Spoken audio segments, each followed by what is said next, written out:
Hello, my name is Connor Falk. I work with Daniel Frank Sedgwick LLC, and I'm a collector of Mexican banknotes. One area of collecting that I particularly enjoy is those of the American Banknote Company. The American Banknote Company produced a number of many different notes for Mexico throughout the 1800s into the 1900s. And this talk is entitled Vignettes of the American Banknote Company, Artistry Across Decades of Mexican Banknotes.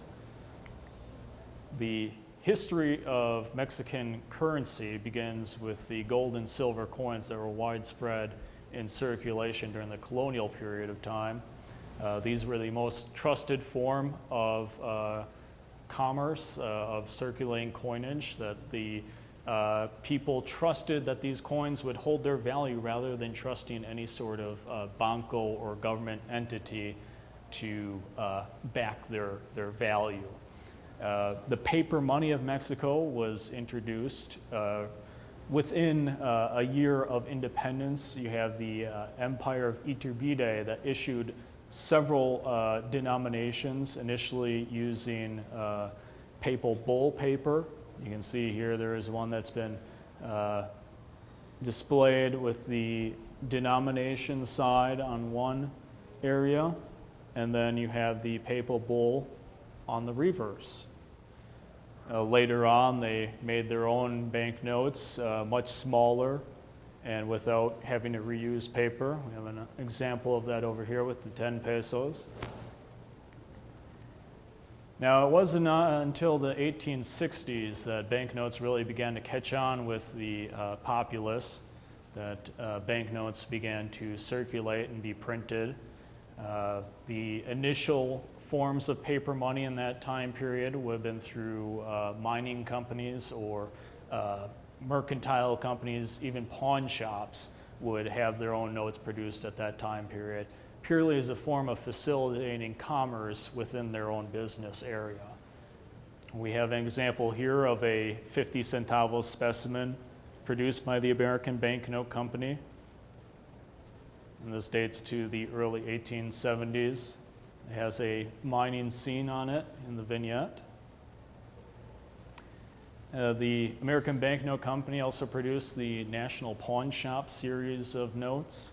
But the majority of notes during this early time period of the 1860s were those by local printers or even done by the entity itself, oftentimes very crude in nature, but they were intended to do trade and nothing less.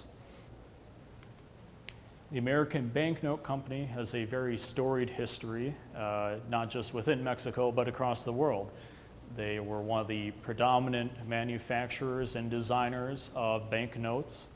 They began in 1795 by Robert Scott, along with his business partners, Murray, Draper, and Fairman. They formed their company as a means of providing security banknote and bond paper printing services. They began rather humbly and over time expanded. In 1858, multiple firms, all producing security devices for print products, organized together to form the American Banknote Company. The remainder of the companies then consolidated to form the National Banknote Company shortly thereafter, a competitor to the American Banknote Company. The American Banknote Company really began to enter the stage of banknote printing with the greenback series of legal tender notes during the Civil War period. They, alongside the National Banknote Company, produced the first U.S. government-issued paper money. And we see that later on, they expanded over to develop other countries' paper money, to design their notes for them, whether they be commercial entities or government entities. The banknote production process begins with an entity soliciting the American Banknote Company to produce a series of notes for them, oftentimes indicating what denominations they needed as well as how many they needed. Once the contract was accepted by the American Banknote Company, the design process involved teams of American Banknote Company artists to come together, select vignettes and other design elements, and produce a banknote that could be shown to the entity for their approval. The plates were then engraved, and they would have been engraved with the approval of the entity. Any changes then would have involved a massive loss of time and labor and money, as the plates would have to be re-engraved. So the initial design process was paramount to the final product. We know of several specimens and proofs that display text that is different, or slight subtle design changes that are different than on the finished note, purely as a means of the entity correcting or changing something on the note, so that way American Banknote Company could produce the final note just as they wanted it. And then finally, we have the delivery of the finished notes. The American Banknote Company would produce the notes to the entity, oftentimes cut, but other times in uncut sheets for the government or the banco to cut later on as they needed to. As the American Banknote Company would produce the note, they would consult with the entity that was contracted to produce the notes. They would help select the vignettes that were to be used, and these were engraved by American Banknote Company artists who were very well trained in their craft. The American Banknote Company was highly regarded in its time, and still is, for the quality of the vignettes that they produced, their colors, and their design process, where they were able to produce several different vignettes on a note in a very timely manner, that within months of being contracted, they could have specimens, they could have proofs available to the entity for review. Once the entity approved the design, the plates would be engraved, and then the production would start. Most of the banknotes from Mexico are those printed through the intaglio printing process, meaning it has raised ink that you should be able to feel as you run your finger across it. They were unlike the lithograph, which is a flat printing. The plates were engraved, notes were printed and delivered. More often than not, they were already cut, but we have some evidence that notes were produced in sheets, so the bank could later cut them themselves. And then you have the delivery of the finished notes to the bank. Now, the Mexican banknote designs vary greatly behind what the vignettes were symbolizing, what vignettes they used. The vignettes range from symbolic, allegorical viewpoints to people, real and fictional, including bank officials, buildings, more often than not bank buildings, but also churches and plazas were used, industrial and commerce scenes. This one, in fact, has both a train and a steamship, a cargo ship. We sometimes see one or the other. And then you also have scenic viewpoints, lakes, valleys, hills, mountains. Now, the thing about vignettes produced by the American Banknote Company was the quality of the work that they put in was continued past the initial contract for a certain country. For instance, in this particular note, the American Banknote Company was contracted to produce the Bank of Ottawa 1906 $5 note. A similar vignette, just like this one, was used for their 1913 series. And you can see it's a logging scene here. Several loggers standing on freshly cut down timber. Well, that same vignette then appears on the un peso for the Banco del Estado de Chihuahua's series of 1913 notes, the peso, which is a very, very rare note. It's only known in a specimen or proof form. And this is actually rather interesting because we know that they use vignettes across different countries, but this is a case where they actually edited the vignette in between when they used it. You can see here there are several people standing on the logs that are not on this vignette. This vignette actually comes from a bromide proof, and that particular white section right there, it's a little bit discolored, a little bit black and white. That's actually a pasted on piece of photographic paper where most likely those gentlemen are underneath. What they did was they edited those gentlemen out of the banknote. The design that they eventually printed in specimen and proof forms had this design with the men removed. Here's another vignette that was reused between different countries. It initially appeared on the Chihuahua 1913 10 pesos, the cattle herd and the rancheros, bring them down to what looks like a train station. That same vignette then is used on a Venezuelan 20 bolivars note of 1938. The exact same vignette, slightly different size and wording around it, but you can see they kind of maintain that same arc above it. And here's an interesting one with the Chihuahua 1913 20 pesos vignette of a harvest scene. It looks like they're harvesting wheat here. Well, that same scene then was used on the reverse of the Haitian One Gourd from 1919. So not actually a vignette that was used on both obverses, but rather one that went from obverse to reverse of an entirely different country. Here's another note. This one's earlier, 1884, American Banknote Company produced for the La Fábrica de Túnel. And you see it's a woman, young woman, holding a lamb next to a sheep. And that same vignette then reappears on a Peruvian 1933 50 soles. Other elements were also reused between designs, not just vignettes, but rather numerals. They would reuse the denomination or the denominator across several different series, even within Mexican banknotes. You can see here, this is the 5 numeral from the Chihuahua 1913 5 pesos, and then reused again on the Mercantil de Yucatan 5 pesos from 1900 and 1913. Most likely, this one was initially used on many other notes. Now, the artistry of American Banknote Company produced notes is widely regarded as one of the key factors in collecting them. These are notes that are very beautiful, they're very well rendered, and they maintain a sense of artistry that is lacking, so to speak, in current banknotes.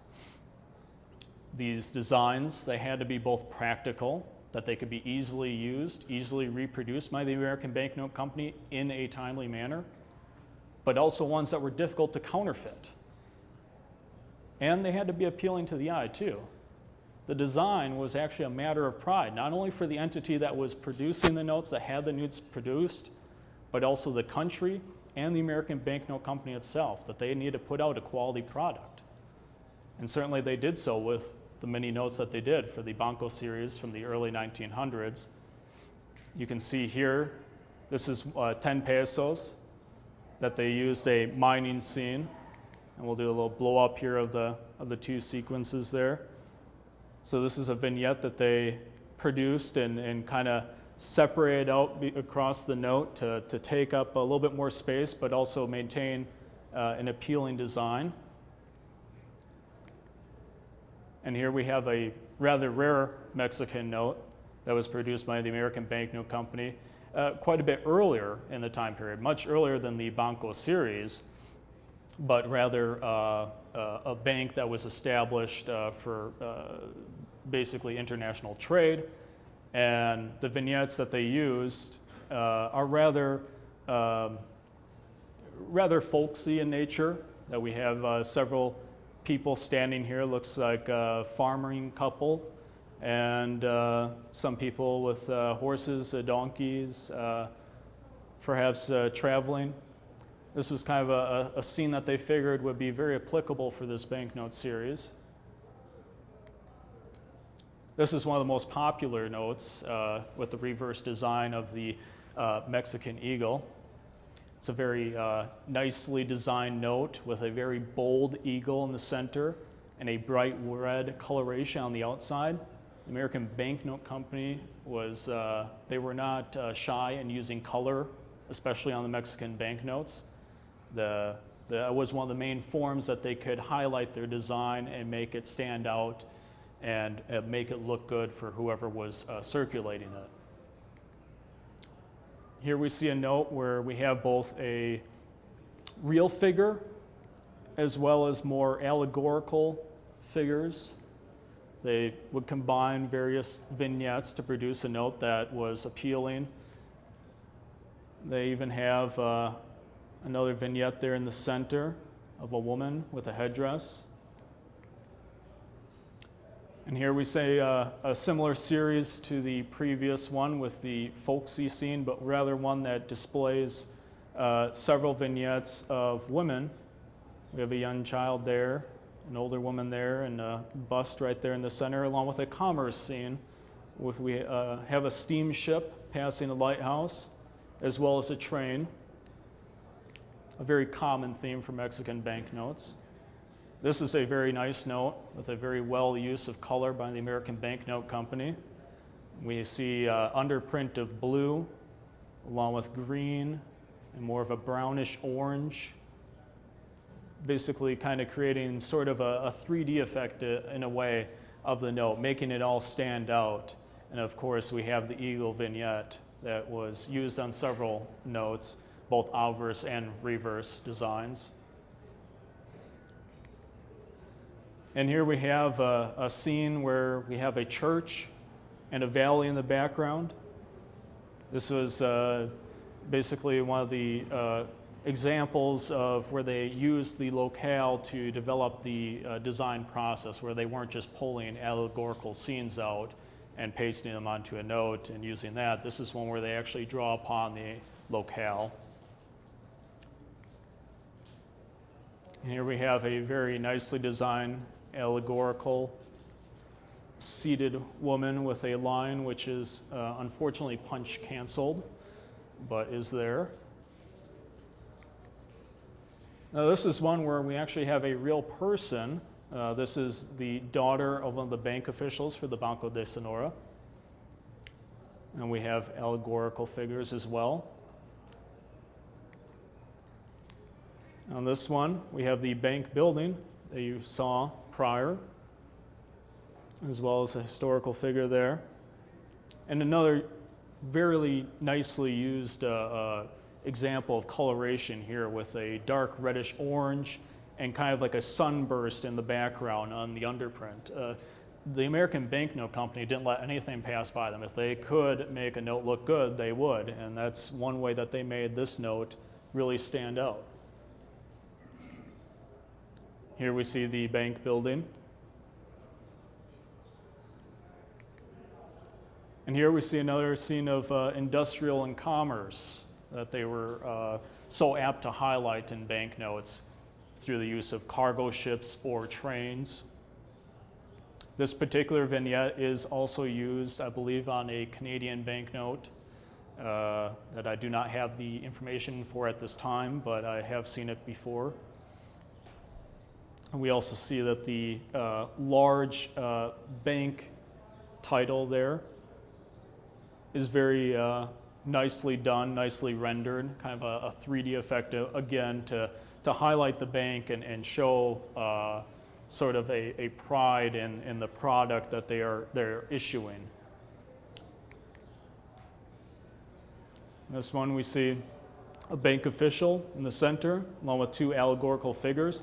This one is interesting because the one on the right appears to be used from an American series, either banknotes or some sort of bonds. In fact, the shield in the background has stars and stripes on it, and the eagle is a bald eagle there.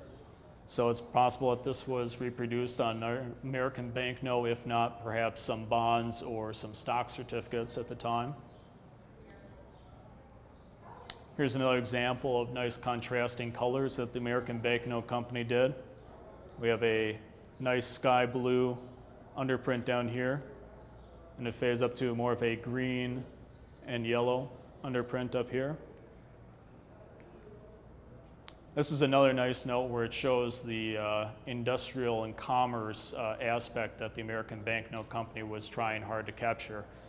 We have a train over here, and then we have a farming scene in the middle, kind of symbolizing, the industrial but also the agricultural aspects of life during that time, as well as looks like a young tree there, a young pine tree, again symbolizing that the country was apt to produce a lot of agricultural goods.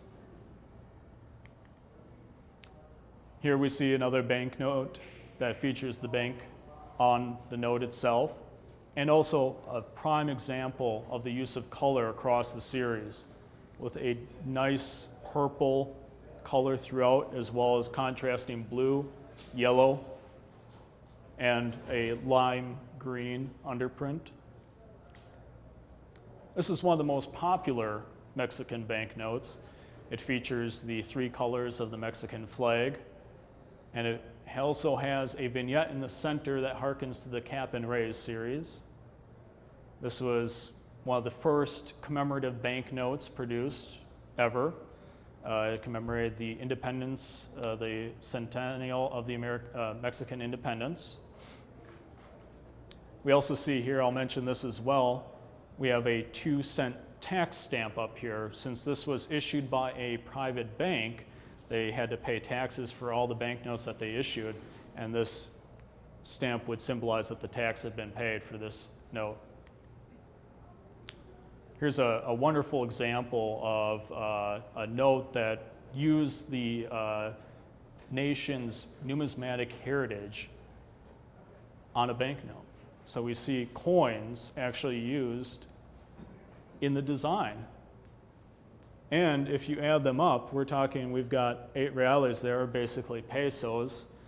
We have 5 here, 5 there, for a denomination, 10 pesos. This is one of my favorite series to collect. It's the Banco del Estado de Chihuahua. And this note always reminds me of the educational series of notes of the late 1890s, just with the allegorical figures of agriculture and industry and the seated symbolic of commerce. The other notes in the series are more related to industrial concepts. The 5 peso has the mining scene, and you saw the 10 and the 20 pesos before with the rancheros and the harvest scene. The 50 pesos has the train on it, whereas the 500 pesos maintains this allegorical, symbolic nature. And I have an example of that up in this display case that you can view these notes, some of which are photographed in the presentation once we are done. The vignettes of women were often used across Mexican banknotes, a very common theme. We have 2 here. We have another one with a woman playing a guitar, or a sitar at the time, along with the state's coat of arms right here in the center. Now we get into the Banco de Mexico series of the 1950s to the 1970s. The American Banknote Company saw a lot of contracts and a lot of work during the Banco series in the early 1900s, and they managed to keep the work up by producing the national banknotes of Mexico later on. We see here that they maintained a similar aspect with similar borders, vignette design, still very allegorical in nature. Again, another example of that vignette using the industrial and commerce themes.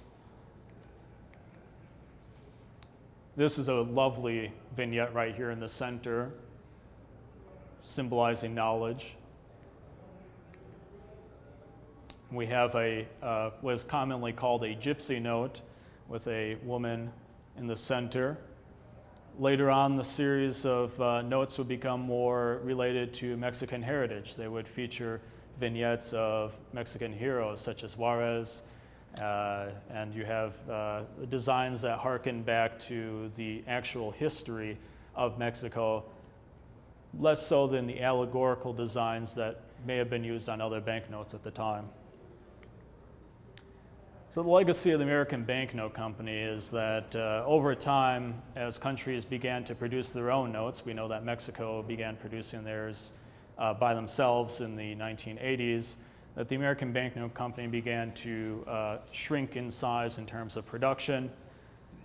It has reorganized several times since and mainly focuses on security paper such as cards, passes, bond paper, rather than banknote production, which is mainly given over to countries or other companies such as Thomas de la Rue, which still produces banknotes for several other countries. Mexico has long since moved on to their own production, including using polymer notes, several which have designs that harken back to the American Banknote Company time period, but also provide their own twist on things by providing vignettes of their own national heroes on them. The archives of the American Banknote Company were sold in the early 1990s. Thus, wide dissemination of the specimens and the proofs that were held by the American Banknote Company incurred, and many collectors were able to finally purchase what they needed for their collection. The designs of the American Banknote Company remain appreciated by collectors for their quality. It is not often that one is able to buy a piece of artwork that could fit in a wallet. And that is exactly what they intended to do when they produced a banknote. Thus, we leave with collectors being able to collect various notes that harken back to certain banks or certain states in Mexico, or a common theme across Mexican banknotes at that time period, whether they want to collect industrial or commerce scenes, or if they want to collect those with allegorical scenes, or simply by design that they like a certain design. I myself fell in love with the Chihuahua series of 1913 when I stumbled across the 5 pesos in a dealer's 10 for $5 bin, a really ratty condition 5 pesos, but I just love the vignette that the American Banknote Company used on that. And ever since then, I started collecting the series and moving forward with it and learning about where the vignettes had come from. So I'm going to finish off this talk with a little bit of recommended reading that I think if you are interested in collecting bancos or interested in learning the history of Mexican paper money, you will need to have, and that is the Mexican Paper Money book. It is produced in hardcover in 2010. In 2018, they produced a digital edition. It is edited by Corey Frampton, Dwayne Douglas, Alberto Hidalgo, and Elmer Powell. It is an excellent book, an excellent resource because it shows off full color images of the banknotes and thus allows you to collect whatever you like. Whatever vignettes you like, whatever designs you like, you can look at that book and you can start collecting. The other book I would recommend seeing, because it also discusses the later series, the Banco de Mexico series, is The Paper Money of the Bank of Mexico by Dwayne Douglas. The second edition was produced in 1993. You can still find copies across through numismatic booksellers. And I just leave with this, that I appreciate you coming out to my talk. I hope you learned a little bit about the Mexican banknotes produced by the American Banknote Company and why they chose the vignettes that they did. And maybe you too will gain an appreciation for them and begin to collect them yourselves if you haven't already. If you are still collecting them, more power to you. You're having an excellent opportunity to collect pieces of artwork that were intended to circulate amongst many people throughout Mexico from the early 1900s all the way to the 1970s and so on and so forth. You showed are clearly products of gringo artists because there's not a lot of stereotypical is not the right word, but of the later designs that when the Mexicans took over their own banknote production, they made purely Mexican designs. You see Mexican architecture, Mexican cultural artifacts, the Aztec calendar, things like that. A lot of these earlier vignettes, you can tell they're just recycled North American notes from English-speaking. The previous customer was an English-speaking customer.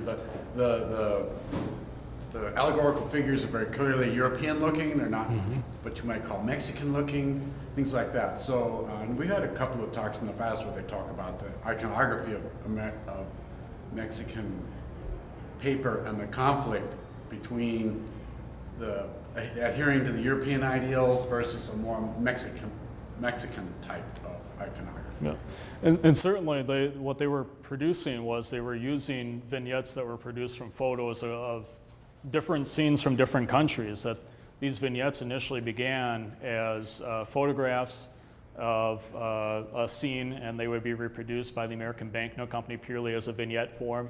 And when it came time to contract out the note, they would just rely upon that vignette that was already used.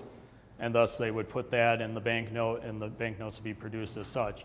Granted, though, the entity that was producing them, the one that was contracting them, the banco, they still had to sign off on them. So clearly they had a sort of understanding that maybe this is what they could have for their banknotes, what sort of vignettes they could have, and they had to approve that. So there was some standards that they did switch behind. The banks did. They were looking for something that would be easy to reproduce through the American Banknote Company rather than contracting out other vignettes to be made, to extend the time period that would be needed to make the note. So you're saying they were just picking vignettes out of the catalog? Right, exactly, yeah. They had vignettes on hand that they could easily show off to the bank officials and say, which ones do you like or which ones would you prefer for your banknotes, and from there on they could reproduce them in the banknote. Now, certainly the vignettes that they used differ greatly, as you pointed out, across different countries, but it still maintains that they were well-designed vignettes that they continue to use across different countries. Anybody else? I was going to say something. I mean, during those years, it was a cultural thing. They like all the French style, like the vignettes, and I think the banks used them as they're like trying to push the people to like the note, and it was a Frenchy area, a Frenchy time in Mexico, and they wanted to see something Frenchized, like more like a painting, like from France. That's what I believe. That's why they choose all these drawings and from that side, like very white people, very. It's not like in America. It's more like they were pushing for like the French side. It was a thing going in Mexico that they liked all the French thing. They want to imitate certain designs that they had seen reproduced elsewhere. Yeah, and certainly, as time went on, the vignettes changed. Obviously with the Banco de Mexico series, they began to switch over to more Mexican national heroes. Historical figures. They switched over to more scenic scenes in Mexico, buildings in Mexico. It was over time that this became apparent that this would be a way that they produce the notes. And then now we have the polymer notes produced by Mexico itself with one particular one that I appreciate in particular is the one that has the train vignette that was used on the 1950 5 peso silver coin. That still has that they still rely upon their own national heritage, their cultural values, and reproduce in banknotes still to this day. Anybody else? Thank you very much.